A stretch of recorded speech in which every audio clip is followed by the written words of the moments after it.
Bom dia, vamos a mais um devocional? Hoje a gente vai ler o capítulo 25 de Atos dos Apóstolos, que diz assim: o julgamento perante Festo. 3 dias depois de chegar à província, Festo subiu de Cesareia para Jerusalém, onde os chefes dos sacerdotes e os judeus mais importantes compareceram diante dele, apresentando as acusações contra Paulo. Pediram a Festo o favor de transferir Paulo para Jerusalém contra os interesses do próprio Paulo, pois estavam preparando uma emboscada para matá-lo no caminho. Festo respondeu: Paulo está preso em Cesareia, e eu mesmo vou para lá em breve. Desçam comigo alguns dos seus líderes e apresentem ali as acusações que têm contra esse homem, se realmente ele fez algo de errado.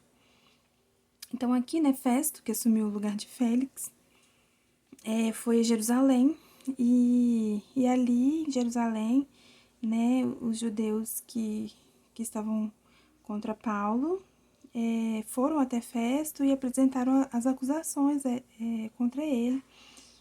E eles queriam que Festo aceitasse que Paulo fosse levado para Jerusalém, para no caminho eles matarem Paulo. Então eles estavam conspirando contra Paulo. Só que Festo falou para eles primeiro irem até Cesareia e apresentarem as acusações diante do preso, diante de Paulo e diante do próprio Festo, que era quem julgaria a causa.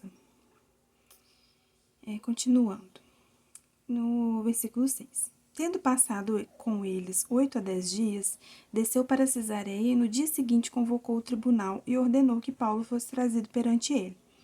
Quando Paulo apareceu, os judeus que tinham chegado de Jerusalém se aglomeraram ao seu redor, fazendo contra ele muitas e graves acusações que não podiam provar. Então fez sua defesa: nada fiz de errado contra a lei dos judeus, contra o templo ou contra César.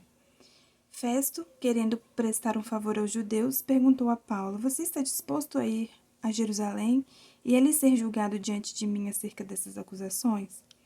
Paulo respondeu: estou agora diante do tribunal de César, onde devo ser julgado. Não fiz nenhum mal aos judeus, como bem sabes. Se de fato sou culpado de ter feito algo que mereça a pena de morte, não me recuso a morrer.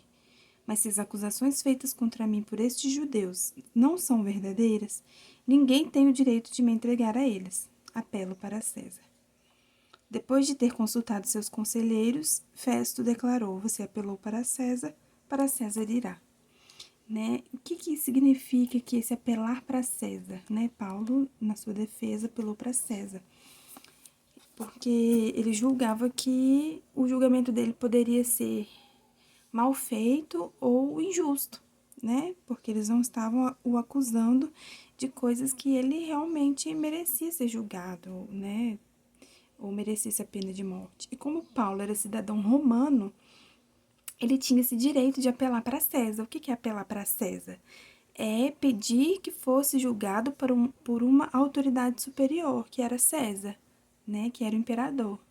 Então, ele sendo cidadão romano, ele podia fazer isso. E foi o que ele fez, ele apelou para César. Ele queria ser melhor julgado. Então, assim, eles não poderiam levá-lo a Jerusalém, conforme eles estavam querendo.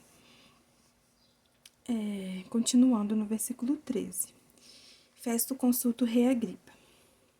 Alguns dias depois, o rei Agripa e Berenice chegaram a Cesareia para saudar Festo. Visto que estavam passando muitos dias ali, Festo explicou o caso de Paulo ao rei. Há aqui um homem que Félix deixou preso. Quando fui a Jerusalém, os chefes dos sacerdotes e os líderes dos judeus fizeram acusações contra ele, pedindo que fosse condenado. Eu lhes disse que não é costume romano condenar ninguém antes que ele se defronte pessoalmente com seus acusadores e tenha a oportunidade de se defender das acusações que lhe fazem. Que foi o que ele fez, Trouxe eles até Paulo para fazer as acusações perante ele.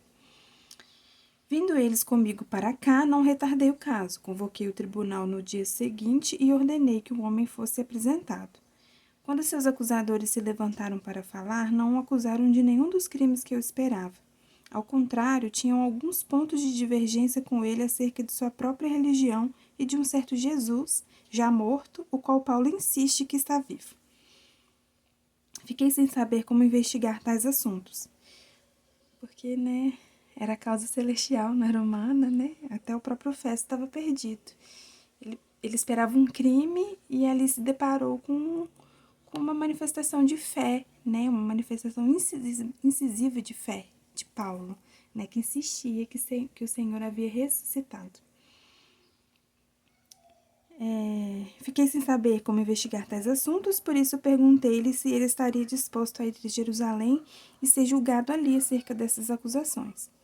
Apelando Paulo para que fosse guardado até a decisão do imperador, ordenei que ficasse sob custódia até que eu pudesse enviá-lo a César. Versículo 22. Então Agripa disse a Festo: eu também gostaria de ouvir esse homem. Ele respondeu: amanhã o ouvirás. Então despertou ali até a vontade do rei, né, do rei Agripa, de ouvir Paulo, ouvir a defesa de Paulo. Paulo perante Agripa.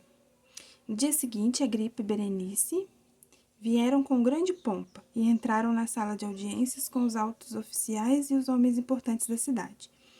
Por ordem de Festo, Paulo foi trazido. Então Festo disse: ó rei Agripa e todos os senhores aqui presentes conosco, vejam este homem.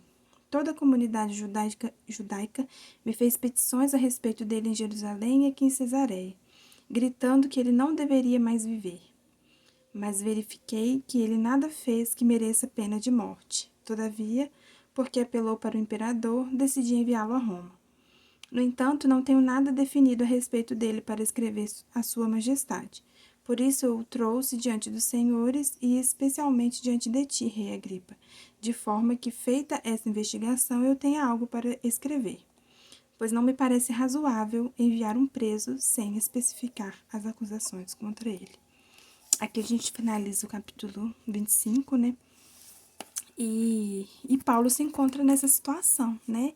De ser acusado, sendo que não cometeu crime algum, mas os filhos de Deus passam por isso, porque as trevas não, né?